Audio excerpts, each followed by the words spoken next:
I guess. That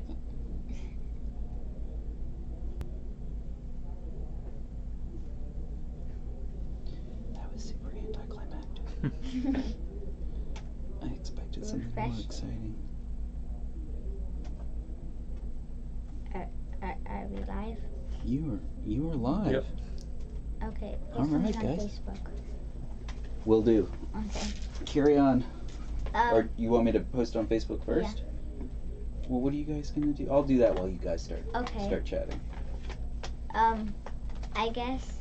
So we just finished the league challenge at Yeti Gaming. How did you do? So I played Vespiquen, and it's a standard format.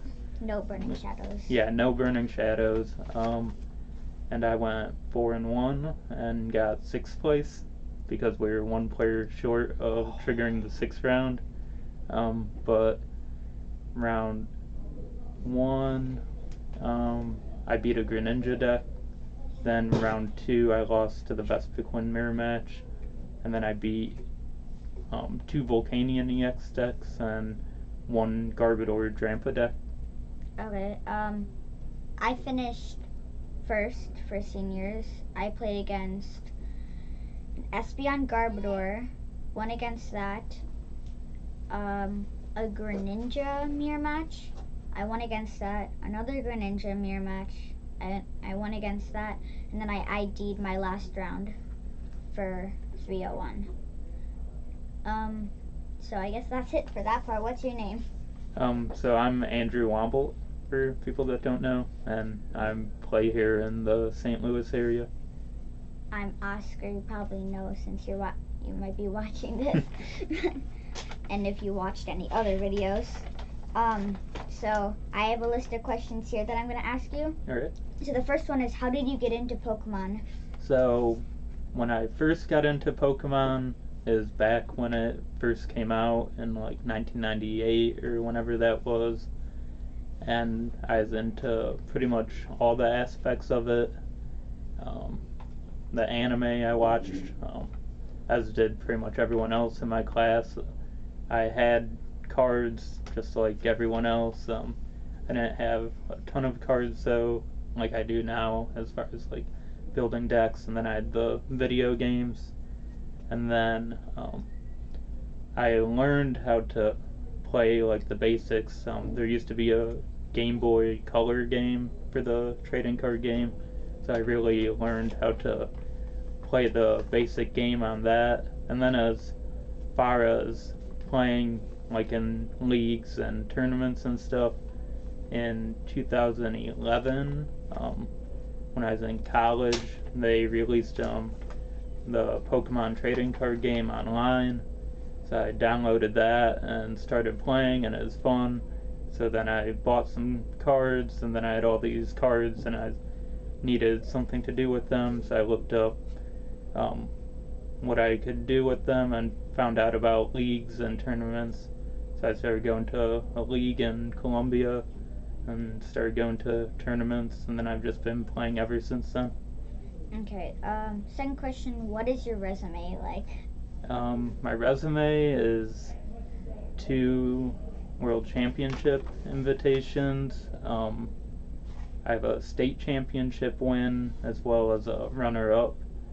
And then I have a bunch of top 16s at regionals and a bunch of top 32s at regionals. And then I think 4 day 2s at the U.S. National Championship. Okay, so that's, side question, did you make it to Worlds this year, or are you going? No, I'm not going to Worlds this year. So what's your favorite card and why? So my favorite card ever? Yeah. Probably my favorite card would probably be Chandelure from Noble Victories. It had the Curse Shadow ability, which let you place 3 damage counters on anything when Chandelure was active. And like when it first came out, is really good in its own deck with Dodrio and Vileplume, and it's just like a Chandelure spread deck, and you actually attacked with it, and its attack like confused the Pokemon, so it is really good with Vileplume. And then it was also good at Nationals that year in Excelgor with Vileplume. And then I also played it in my own Darkrai decks. Darkrai was pretty good with it because you could attach a Dark Energy and retreat it for free and go between different Chandelures. And then before like Laser and Burbank City Gym came out, with Dark Claw, it allowed you to Night Spear for the one-hit KO damage numbers. Otherwise, you're kind of depending on two-hit KOs with Night Spear. Okay, so I'm gonna guess one of those decks that you said is your favorite deck, but what is your favorite deck? It's probably a tie between this like Dragon Toolbox deck that I made for a regional championship like 2 years ago for Madison that used the Turbo Blaze Retroram with both the Ladio CX with Fast Raid for donking, along with the old Ladio CX with Luster Purge. And then I played Hydreigon EX and Druddigon. And that deck only lasted through one tournament because right after that tournament they banned Lysander's trump card, which made that deck a lot worse. And then the other deck would be Vespiquen Vileplume, which was a rogue deck I made up that ended up being tier 1. So anytime you can make a deck and it ends up being one of the best decks in a format, that's always really cool. Yeah, okay. So, why do you like playing Pokemon? It's just fun. Okay. It's a strategy game, so it rewards thinking well and coming up with the right strategies.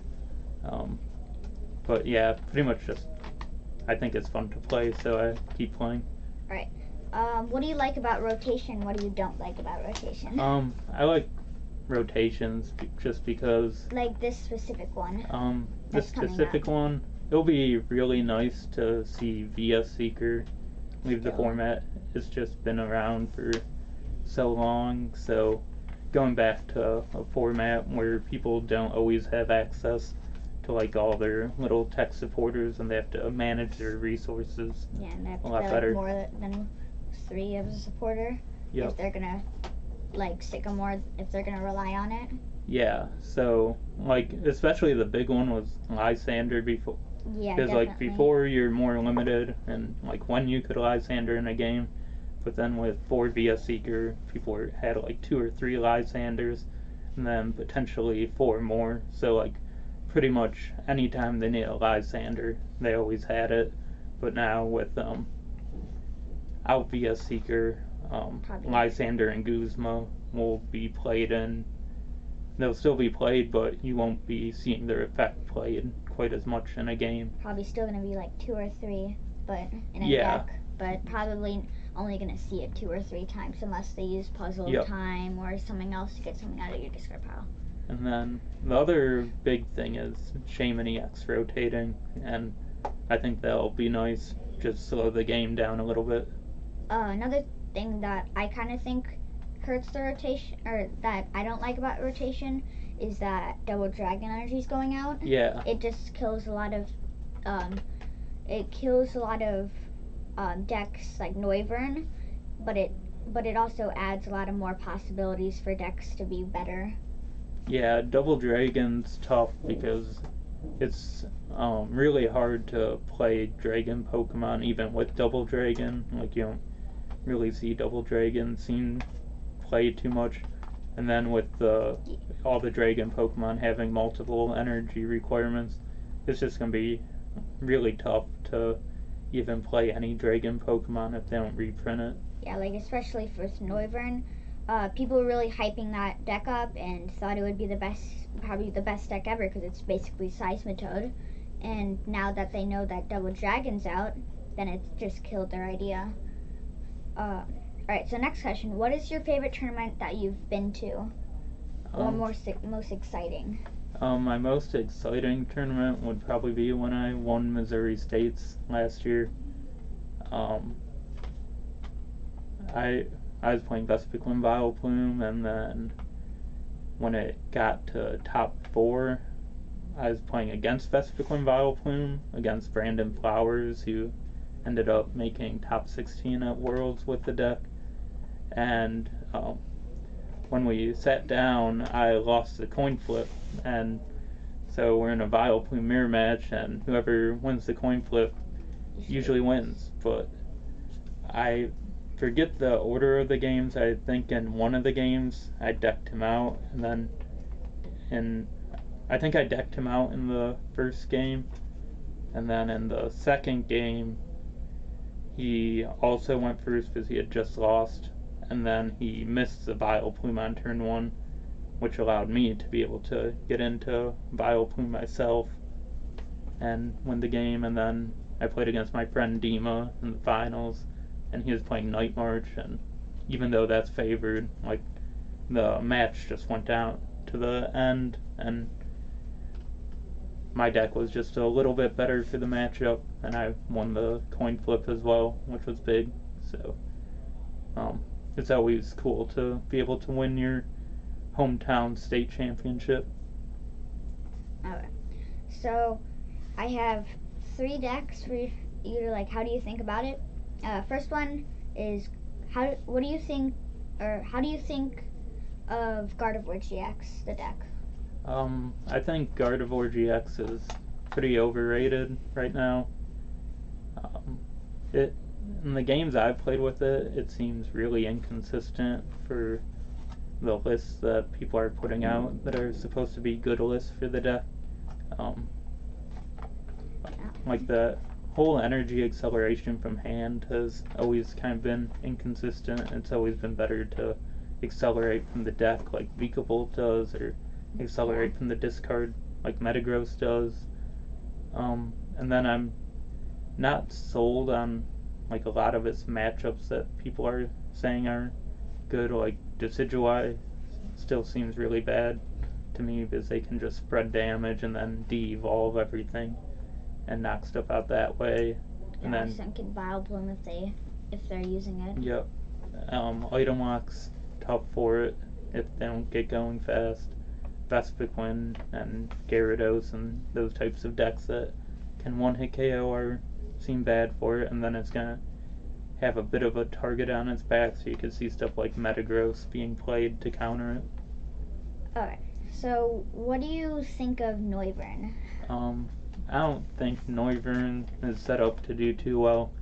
The biggest problem I see with the deck is it's reliant on double dragon energy, but its basic Pokemon Noibat is colorless, so you can't attach the double dragon energy to the Noibat, so it adds like a little bit of inconsistency to the early game for the deck. Isn't there a Dragon Noibat in Breakthrough? There might be. I'm not sure. I think that one also has 60 HP. If there is a Dragon Noibat, then it gets a lot better. But it's still not that good because Gardevoir usually wins against it, and that's probably going to be big, and Golisopod probably wins against it. Being hit for weakness against Gardevoir, which is supposedly the best deck, and they only need really 2 energy attachments, even with a dumbbell on the Noivern. And then item locks just not quite as strong right now, just because everyone kind of changed how they're building decks, and then like a lot of decks aren't as reliant on special energy, so then the second attack's not quite as good as it used to be when we were in the Night March format last season. Yeah, I think that next year I think Garbodor is probably not going to be very good anymore because it's losing some key stuff. It's kind of hard for the deck to run without VS Seekers because it just stops